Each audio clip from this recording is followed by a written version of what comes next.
안녕하세요. 한국공론포럼 박태순입니다.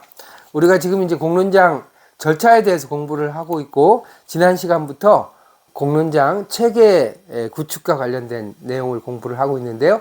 지난 시간에 우리가 공론장 발족을 했습니다. 발족을 한 다음에 운영팀이 주도적으로 참여자를 이제 구성을 해야 되는 것이죠. 그래서 오늘은 참여자 구성 및 선발에 관해서 말씀을 드리도록 하겠습니다. 이 공론장 참여자라고 하는 것은 공론장의 실제적인 논의와 의사결정의 주체를 구성하는 것이라고 말씀을 드릴 수가 있죠. 운영팀이라고 하는 것은 공론장 참여자의 활동을 지원하는 조직이라고 말씀드릴 수가 있고, 실제로 공론장의 주체는 참여자들이라고 볼 수가 있죠. 이 참여자와 관련해 가지고 두 가지를 결정을 해야 되는데, 하나는 참여자의 규모를 정해야 되고, 그 다음에는 참여자를 선발을 해야 되잖아요. 이 두 가지에 대해서 간단하게 살펴보도록 하겠습니다. 참여자의 규모, 몇 명으로 구성할 것인가를 무엇을 가지고 결정을 해야 될까요? 참여자의 규모는 공론장의 목적, 사안의 성격, 수기 정도 등을 고려하여 결정을 하게 됩니다. 일전에 말씀드린 적이 있는데요. 사회 통합이 중요한 목적인 경우에는 배제되는 의견 그룹이 없도록 구성을 해야 되고요. 그 다음에 다양성과 차이가 충분히 반영될 수 있도록 구성을 해야 됩니다. 그래서 의견이나 또 이해관계, 성별, 지역, 연령 등을 고려해서 다양성과 차이가 훼손되지 않을 수 있는 정도의 규모로 구성을 해야 되고요. 세 번째로 굉장히 중요한 것이 이 수기 정도에 따라서 참여 규모를 고려해야 된다고 하는 것입니다. 수기 필요성이 높을수록 참여자 규모가 많은 게 좋을까요? 적은 게 좋을까요?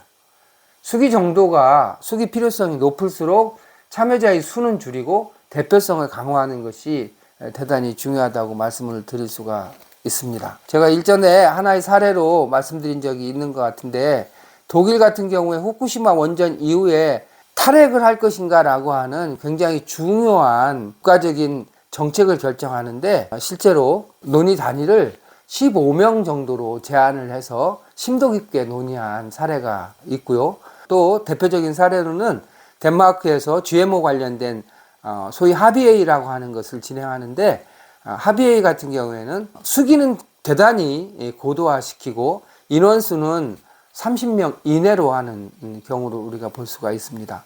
수기의 필요성이 강할수록 오히려 참여자의 수는 줄이고 참여자들 간에 밀도 높은 학습과 토론을 전개하게 하는 것이 훨씬 더 바람직하다, 이렇게 말씀을 드릴 수가 있습니다. 반면에 일상적인 주제라든가 이렇게 수기성보다는 대화 토론이 중요한 경우에는 사람 수를 늘려도 크게 문제가 되지가 않죠. 이렇게 수기 정도가 참여자 규모 결정에 있어서 굉장히 중요한 요인이라고 하는 것을 기억할 필요가 있습니다.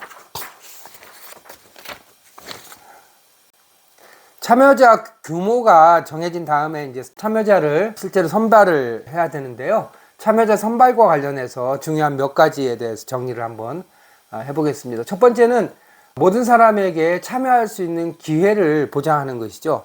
참여 여부는 당사자가 결정할 문제지만 참여 기회 자체는 모든 사람들에게 열려 있어야 된다, 이렇게 말씀을 드릴 수가 있습니다. 즉, 관련된 모든 사람에게 참여할 수 있는 동등한 기회를 보장해야 되고, 원칙적으로 모든 사람에게 공론장의 목적, 핵심 의제, 절차, 일정 등에 대해서 알려야 하는 것입니다. 두 번째는 자발적 참여가 이루어질 수 있도록 해야 됩니다.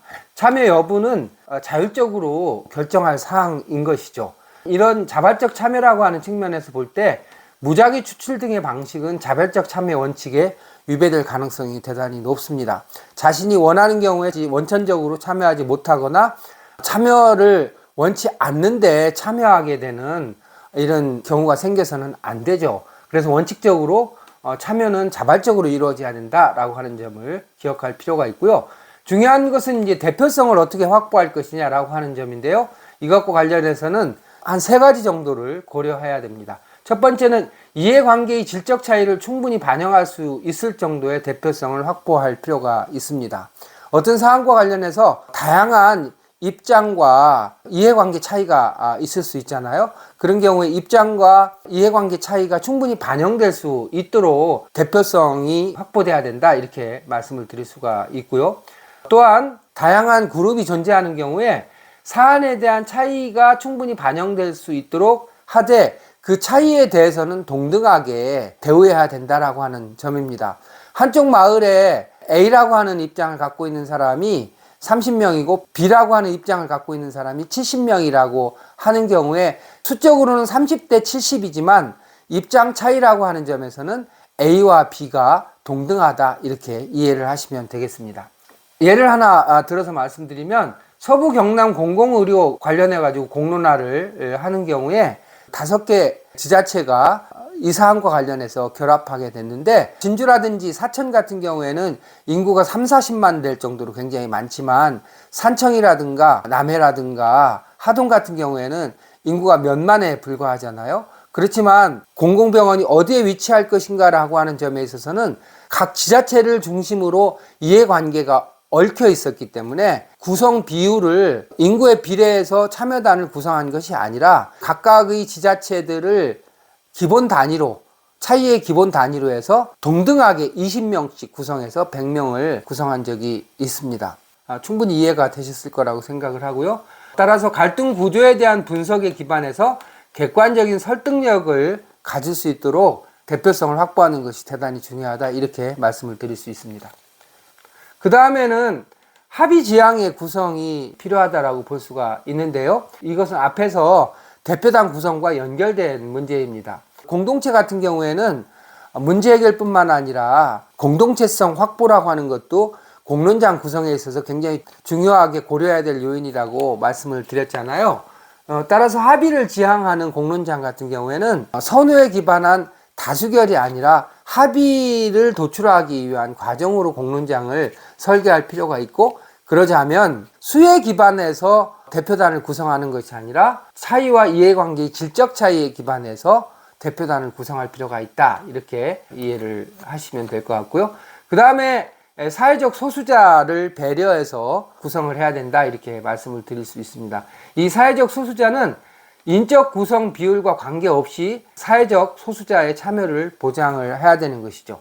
대표적으로는 남녀 성비에 있어서 한쪽 성이 60%를 초과하지 않도록 구성을 한다든지, 또 기타 사안에 따라서 연령이라든가 장애인이라든지 외국인이라든지 소외지역 같은 것을 고려해서 대표단을 구성할 필요가 있습니다. 예를 들면 지역 같은 경우에 인구 비율로는 청년 비율이 노인 비율에 비해서 적을 가능성이 높잖아요.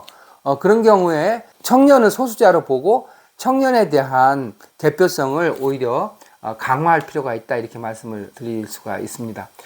배려 정도는 사안의 성격을 고려해서 논의를 통해서 결정하면 될 것 같습니다. 자, 마지막으로 이 공론장 참여자의 정치인을 포함시키는 것이 올바를까요? 아니면은 참여시키지 않는 것이 올바를까요? 이 내용은 굉장히 좀 논쟁적인 사안이긴 하지만 대체로 다음과 같이 정리할 수 있습니다. 참여자 구성에 정치인 참여는 대단히 신중할 필요가 있습니다. 합의와 문제 해결보다는 정파적 이해 실현과 정치적 영향력 강화의 기회로 보는 경우가 있기 때문에 그렇습니다. 따라서 정치인을 일반 주민 혹은 일반 시민과 동등하게 취급할 수 없는 경우가 많죠. 그렇다고 정치인을 공론장에서 완전히 배제시키는 것은 또한 공론장의 실현 가능성을 높이는 데 있어서 바람직하지 않을 수가 있습니다. 그럼 결론적으로 정치인에 대해서는 어떻게 하는 것이 바람직하냐? 이 정치인 같은 경우에는 공론장에서 나온 결론을 현실화시키는 데 있어서 대단히 중요한 역할을 하기 때문에 의사결정에 직접적으로 영향을 미치는 참여자로 구성을 하기보다는 여야나 진보가 균형 있게 참여하는 의원단을 구성해서 운영하는 것이 훨씬 더 바람직하다, 이렇게 말씀드릴 수가 있습니다. 이렇게 해서 오늘 참여자 구성과 선발에 관해서 말씀을 드렸습니다. 내용이 도움이 되셨다면 구독과 좋아요 부탁드립니다. 감사합니다.